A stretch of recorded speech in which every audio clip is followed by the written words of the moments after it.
All right, so we talk about arithmetic sequences today, sort of a continuation on what we talked about in 12.1, just really patterns or regular sequences that aren't necessarily arithmetic. We have three learning targets. One, I can determine if a sequence is arithmetic. Two, I can find a formula for an arithmetic sequence. And three, I can find the sum of an arithmetic sequence. So the first thing that we have to do in order to complete these learning targets, one, we have to define what an arithmetic sequence even is.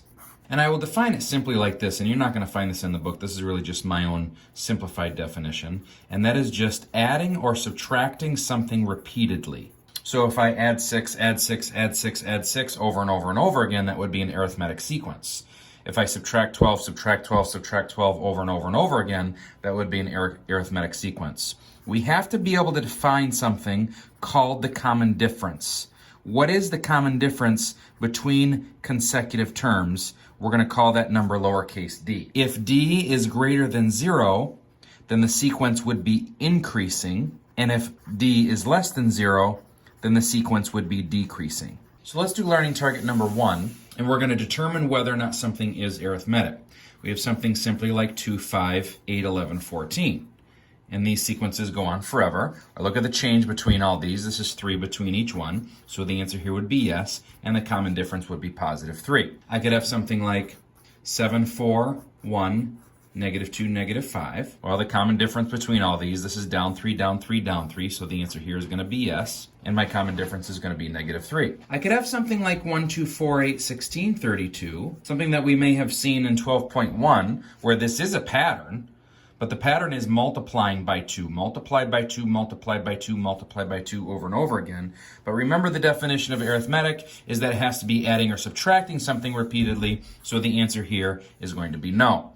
This is in fact a different kind of sequence that we're going to talk about in next section, which is called geometric. A geometric sequence is going to be multiplying or dividing something over and over again. And I could have something like a formula, where a sequence finding term n is found by 4n minus 3. So if we think about this, in order to find s sub 1, which is the first term, I take 1 and I plug it in. 4 times 1 is 4, minus 3 is 1. So my first term is 1. My second term, I take 2 and plug it in. 4 times 2 is 8, 8 minus 3 is 5. S sub 3, take 3, plug it in. 4 times 3 is 12, minus 3 is 9. And we'll stop here at the fourth term. I take 4 and plug it in. 4 times 4 is 16, and 16 minus 3 is 13. So you look at the numbers to the sequence. It looks like that it's 1, 5, 9, 13. And of course, that would continue on forever. So the answer here is also going to be yes, and my common difference is 4. Now I want you to notice that this is also represented by the slope of the line in the equation. If I were to graph that line, y equals 4x minus 3, the slope of that line would be 4, which is going to be the same as the common difference of the sequence that was formed. We have some other concepts here. I'm just going to continue numbering these 1, 2, 3, 4, 5. Number 5, for s sub n, let's find the 100th term. Well, there's a reason that I can take the term number and plug it into the formula. If I'm going to find s sub 100, this is called an explicit formula, because I can explicitly find any term that I want. An explicit formula would be here. This would be 4 times 100 minus 3, which is equal to 397. Now, if we kind of go back up to this formula right here, number 2, for 7, 4, 1, negative 2, negative 5, let's find the 100th term for that. And this is something different because we don't have a formula like I did in this example 4n minus 3. I can take the 100, I can plug it in, get the 100th term is 397. I don't have an equation for this sequence. I do know that it goes down by 3 every time, right? Down by 3, down by 3, down by 3. And I don't want to continue this out for 100 numbers. And so this is where we use the general formula. I'm going to give you the general formula for the nth term, right? So this is going to allow us to find the formula for any term. In this case, if I want to find the 100th term of this sequence, I can plug in the values that we know of for the formula and figure out what that's going to be. In this case, the nth term is the first term plus the number of term that you want to find minus 1 multiplied by the common difference d. And so let's define a couple of these things here. A sub n is going to be represented by the nth term, right? Let me move this up just here a little bit. A sub 1 is going to be represented by the first term because it matters where you're starting. N is the number of terms, or the numbered term, and the common difference is represented by D. What is that common difference? So, back up to the sequence that I want to find the 100th term for. We'll use this as an example. I want to find a formula that I can use to find the 100th term. A sub 1 is the first term, which is 7, so we'll put that here, plus n minus 1 times the common difference, D. This is going down by 3, down by 3, down by 3 every time. So we're going to represent that as negative 3. Let's first find the formula for the nth term, and then we'll use that to find the 100th term. Let's simplify this a little bit. I'm going to distribute. This is going to be negative 3n. Negative 3 times negative 1 is a positive 3. And then I can write this as, put my n value first. This is going to be negative 3n plus 10. So there's a formula for the nth term, which now I can use to find the 100th term. Notice the slope of the line, negative 3, is the same as the common difference, negative 3, that we noted up here at the beginning of the problem. The common difference is negative 3. It's the same as the slope of the line. And now I can use my explicit formula to find a sub 100. I kind of squeeze this in here a little bit. This is going to be negative 3 times 100 plus 10, right? So the 100th term is going to be negative 300 plus 10. Let's call that negative 290. So without writing out the whole sequence or typing it in the calculator and hitting enter 100 times, I can figure out with the general formula what the 100th term is going to be. This is a very important formula that you should memorize. I want to mention to you very quickly something that your book talks about, something called recursive. Right now, a recursive formula is going to be in the form of a set, and they're simply going to identify the first term a sub 1, and then what we're going to write here is a sub n minus 1, which is the previous term. So if you're looking for a sub 5, you're going to use a sub 4, right? Because 5 minus 1 is 4, and then you're going to add to that the common difference D. So how this formula is going to be written recursively is a sub 1 is going to be written as 7, and then in order to find the next term, which is a sub n minus 1, I use the previous term and subtract 3. And so that's how a recursive formula is written. I just want to mention that because it is going to come up from time to time. Now I want to introduce you to something new, one of these new Greek letters, which is going to be called sigma. And this sigma Greek letter is used for the summation, or what you might know as the sum of all terms. Right? So in this sigma, you're going to have this number down here on the bottom, which is going to be the starting number.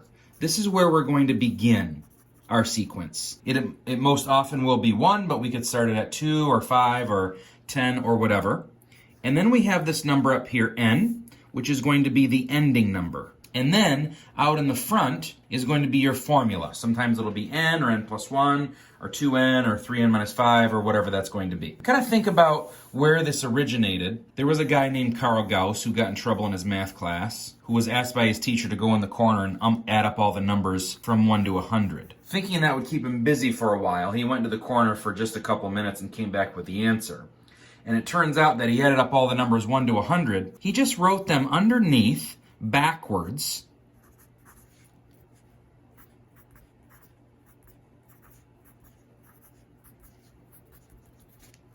right? And he noticed that these columns all add up to the same number, right? So all these columns all add up to 101. So this is 101 plus 101 all the way down to 101. So the question is, how many 101s are there? Well, there's 100 of them because this goes from 1 to 100. So this really is 101 times 100. Now the problem is that we wrote each number twice, so we just divide this number by 2. It's a real quick and easy way to figure out what this is going to be. Notice that 100 divided by 2 is 50, and 50 times 101 is going to be 5,050. So that's the answer here, and we can figure out what that formula is going to be. The sum of all the first n terms is the number of terms that you have. In this case, we had 100. We divide it by 2, and we multiply that by the first term, in this case 1, plus the last term, which in this case is 100. And so in order to write down the last term, we're going to write this as a sub n. This is the number of terms. This is the first term. This is the last term. So let's find the sum of the first 100 integers. It is going to be 100 divided by 2, the number of terms divided by 2. My first term is 1, plus my last term is 100. So really, this is just 50 times 101, which is going to be 5,050. So let's go back to that other equation that we had. S sub n equals 4n minus 3. So here's a sequence. What we're going to do is find the sum of the first 60 terms. So let's first see how this is going to be written.